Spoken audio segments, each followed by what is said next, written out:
Hey everybody,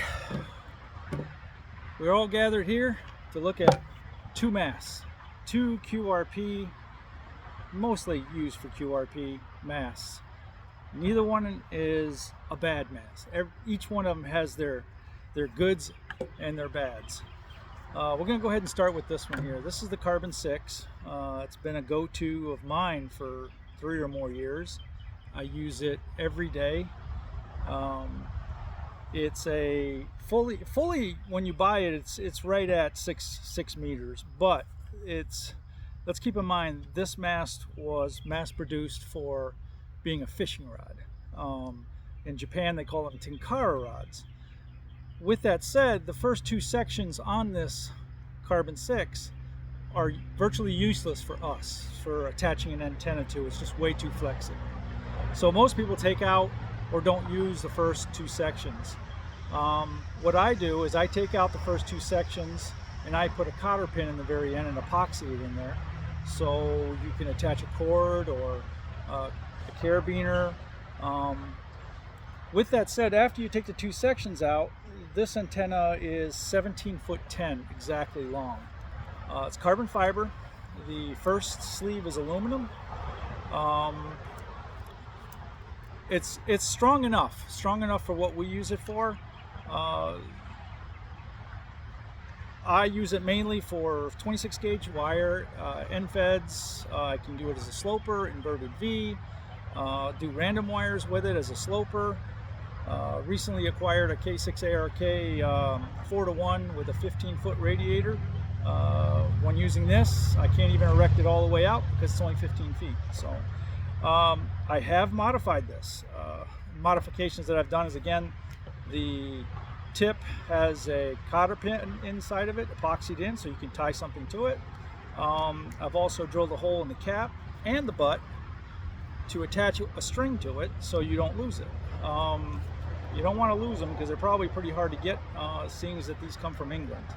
And you can get them from DX Engineering also, but I don't think they have any parts for them.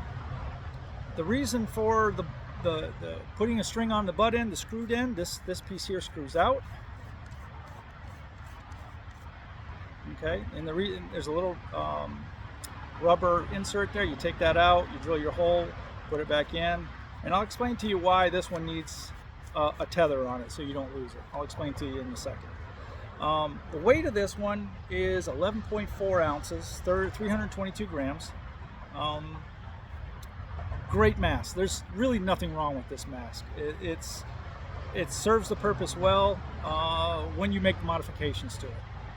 Now let's step into the new one that just got released at Hamvention. I was one of the lucky few that got one. Knowing the right people is a blessing in some days. This is the Explorer ZXP pota 20. It's 20 foot long. Diameter, identical.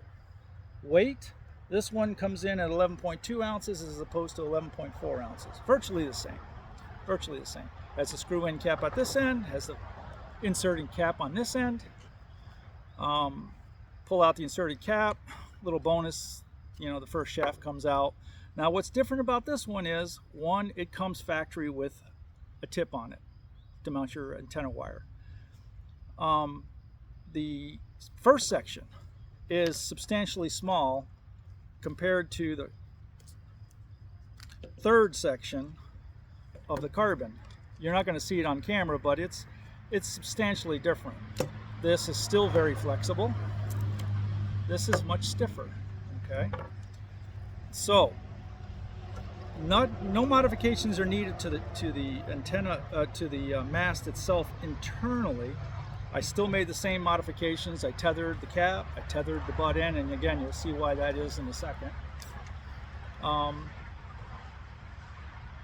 I wondered when I first got it, when it was first given to me. It wasn't given to me, I purchased it, and likewise I purchased this, so I can say pretty much what I want about them. I'm not being helped by anybody. I wondered how they got the same amount of sections in the same diameter tube as the Carbon 6. The Carbon 6, again, was designed as a fishing rod, and it works great as a fishing rod. the sections of wall thickness are much thicker than these. These are probably half the thickness of these, which allowed them to start off with a much bigger first section, and still keep the same amount of sections in there, and acquire the 20-foot length still in the same tube length. I think this one is about 3/4 of an inch to an inch longer than the Carbon 6, but I think it has a lot to do with this cap. If you look at the caps, they're taller on one, so that internally they're about the same. Okay, so going back to the Explorer, let's get into why I made these modifications. Again, the cordage on the cap and the end cap are there so you don't lose them. Okay, yeah, you can put them in your pocket or your coat pocket, but the chances of you losing it, throwing it in the grass, or in the dirt or wherever, it could happen, and you don't want to lose it. So now let's get into why we want to unscrew the bottom. Most masts are put up with guy wires.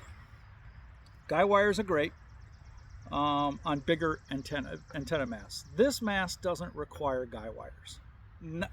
I've used it for 3 years. I'll use this one for 3 years. I've actually have 6 activations on this one so far. Not once have I ever used guy wires on any of these. I don't lean them in trees. If I have a tree, I'm going to hang an antenna from it. If I don't have a tree, I'm going to use a mast. I'm not going to lean my mast in a tree. But anyways, one cool thing that we got is let me just pop out this first section here. I created what's called a ground spike.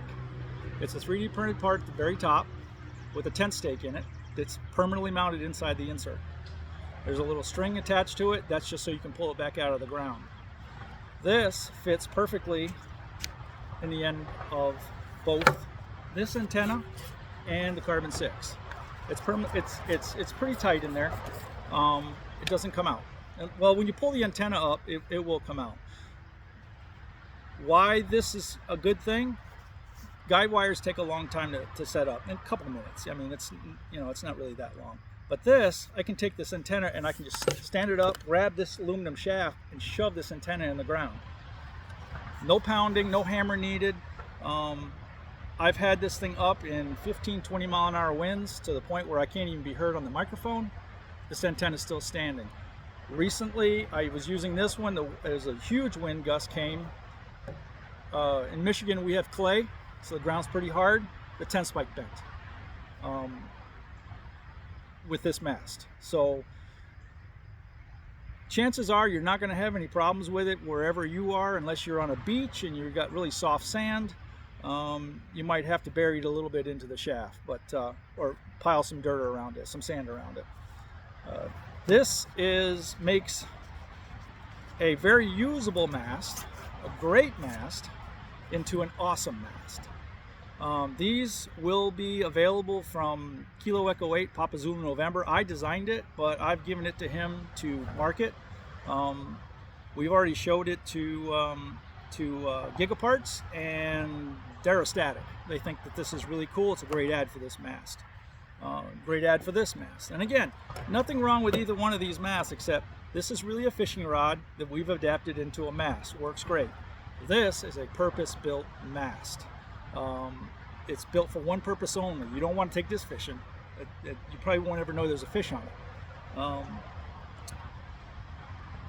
This one here sells for $79.95. They're back ordered, or no, they're not back ordered. They haven't actually gotten any yet. I think they said 6 weeks at the show, something to that effect. Again, that was the show that was 2024. This one here sells from DX Engineering. If they have them in stock, I think they're $69 or so, something like that. Great mast. This is my second one. I wore out the first one. Probably somewhere in the neighborhoods of 400, 500 activations. I'm sure this one here is going to last just as long, if not longer.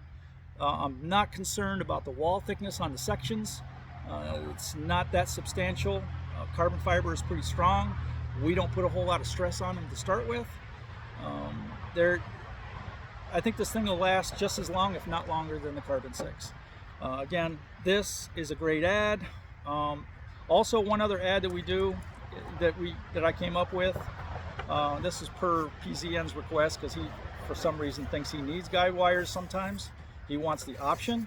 So what I decided to do is 3D print a guy ring that fits and stops at the first section. So it gives you some height off the ground, the cordage for the guy wires.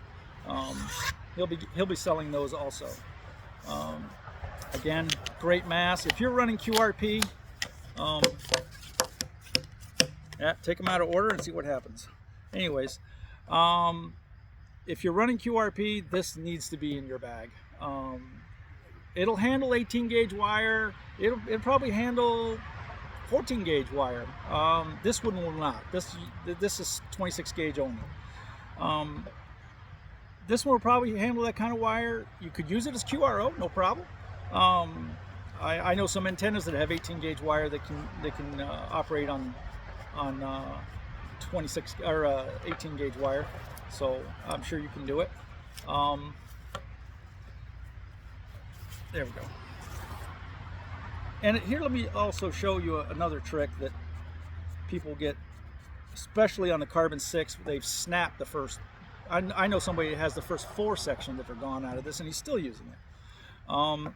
When you have your mast out and you're trying to retract the mast, you know, the bigger sections, you can bang them down into the bottom lid. But I don't recommend that on the last 2 or 3 sections. What you do is you put it up against your chest, bring it in, and then just pull it in.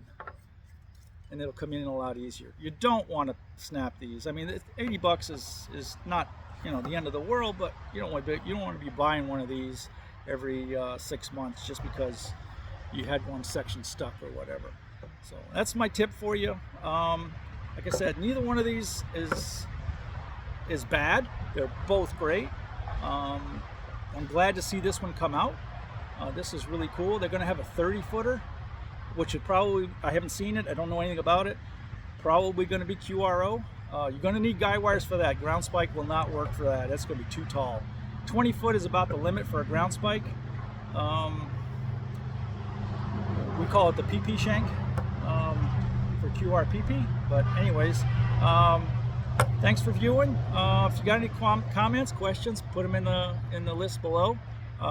Please don't leave anything that's negative or derogatory or anything like that. I'm just going to delete it, and if I get too many of them, I'm just going to stop the comments. So let's be cool, guys. This is a fun hobby. All right, so keep the comments to the good. Okay, thank you very much.